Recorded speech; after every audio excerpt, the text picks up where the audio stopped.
ทักทายสวัสดีเนาะพี่น้องเนาะตอนแดงๆเนาะมื้อนี้ก็ฝนเซาตกแล้วเนาะทางก็ใครแน่เนาะพี่น้องเอ้ยเนี่ยทางกำลังสิเข้าบ้านก็ส่งเนาะคันฝนตกตลอดนี่ก็ยากทางพี่น้องเอ้ย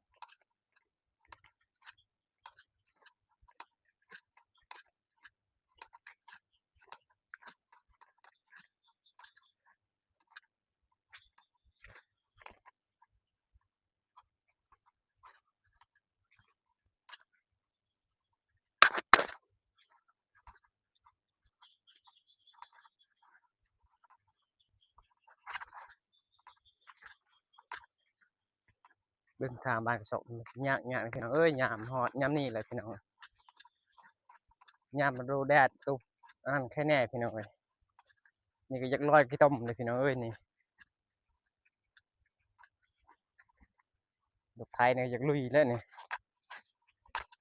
กำลังเริ่มเลยนี่ก็มีทางเว้นทางคนเว้นทางเข้าเรือนเขานี่พี่น้องเอ้ย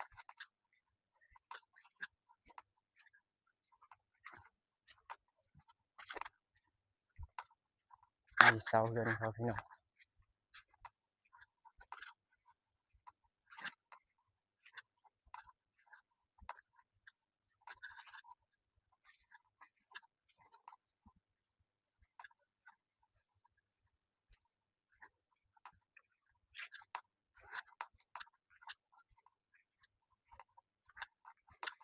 เว้นไปมีทาง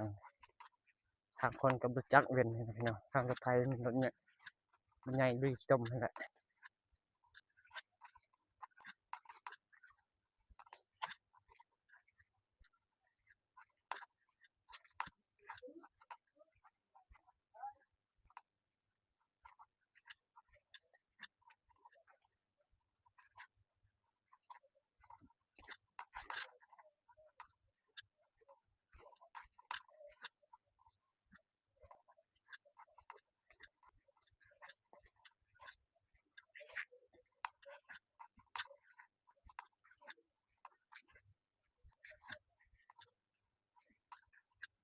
อีกาตอนแรงๆเนาะพี่น้อง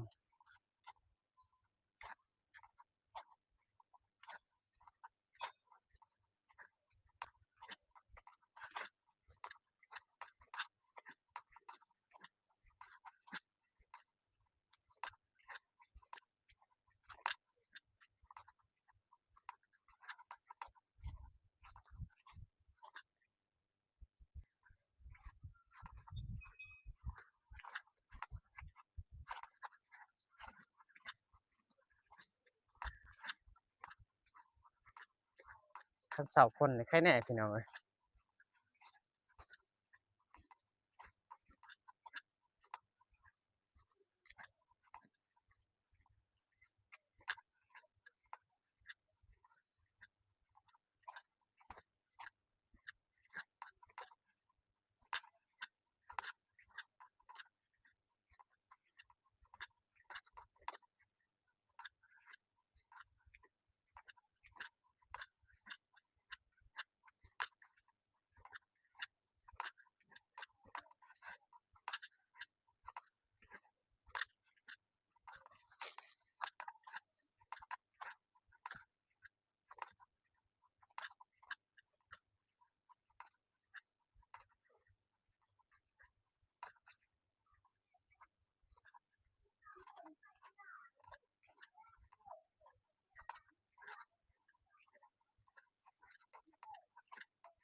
หมูควายเขาก็ปลูกมันหมดเลยพี่น้องเอ้ย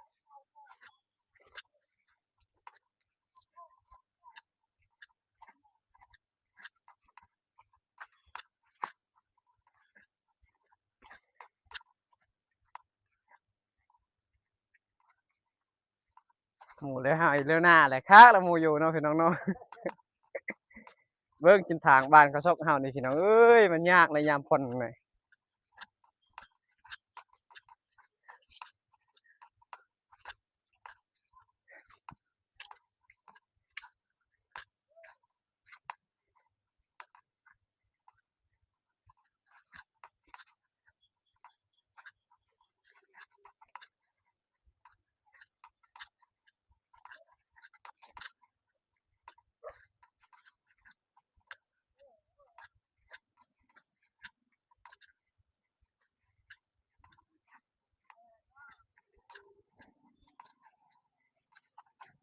จากปีใดมาสิได้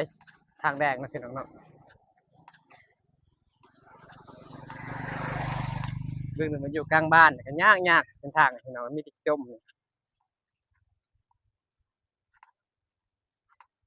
นี่คือทางพี่น้องเอ้ยไม่มีไฟอยู่เนาะ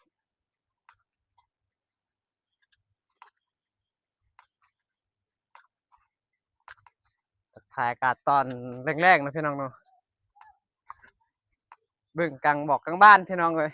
มันยากนี่บอนรถจักรเข้าไปนี่ก็ลำบากเลย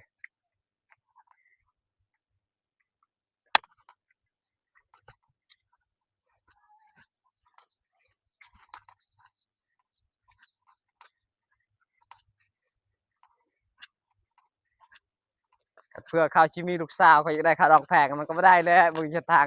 สภาพเส้นทางบ้านเฮาเด้อพี่น้องเอ้ย